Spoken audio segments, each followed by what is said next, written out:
All right, so we are picking up today with the nervous system. So our nervous system, there's inner and outer parts of our nervous system, and our nervous system is important because it's kind of the messenger system, right? All the neurons that we were just talking about and how the webs of neurons and motor neurons and sensory neurons and inner neurons, the nervous system is made up of all of those webs, and they have some important roles in our behavior.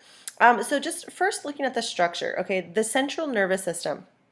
Okay, the central nervous system is the brain and the spinal cord. That's pretty much all it is. Okay, it's just the brain and the spinal cord. That's it. Okay, and the central nervous system makes decisions for the body. All of the messages that come up from the legs, the arms, everywhere else connect to the spinal cord, which then carries it up to the brain, which then obviously makes the decisions and carries the message back down.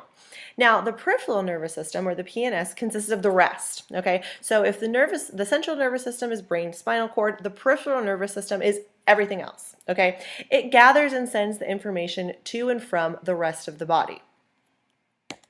So again, if we have our kind of hierarchy here, we have our nervous system, then we have our central nervous system, brain, spinal cord, then we have our peripheral nervous system, everything else that kind of goes out.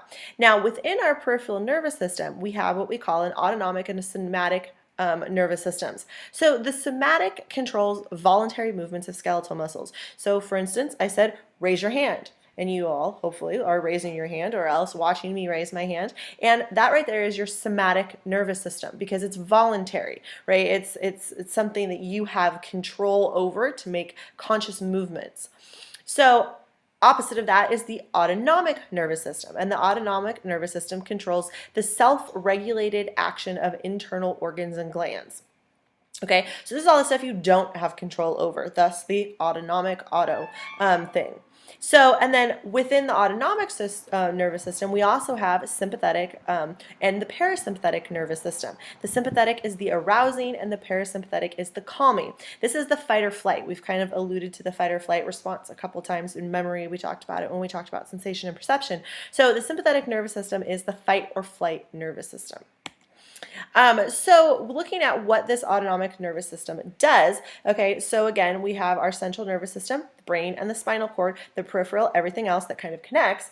Okay, so the sympathetic nervous system arouses you. It gets you ready to fight or flight. It's the thing that says, let's go. Let's use this body. Let's do something, okay? So your pupils will dilate, your heartbeat will accelerate, you stops digestion, and you stop digestion because it takes energy. And at this point, all of your energy is going to be fight or flight. You're going to release glucose from the liver. You're going to get the secretion of epinephrine and norepinephrine from the adrenal glands and the kidneys, okay? And it's going to relax your bladder, so everything's going to be ready to go.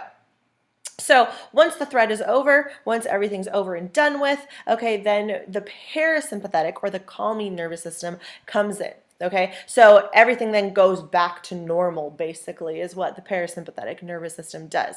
So the autonomic nervous system is really important to understand because every time we talk about fight or flight, okay, when we talk about stress, when we talk about all of these things in upcoming units, that it is going to be the sympathetic part of the autonomic nervous system that's going to play the biggest role. Okay, so you need to come up, a lot of people get really confused between sympathetic and parasympathetic. Somehow you need to come up with some kind of a trick to keep it straight in your mind. Sympathetic is arousing, parasympathetic is calming. All right, and that's it for today.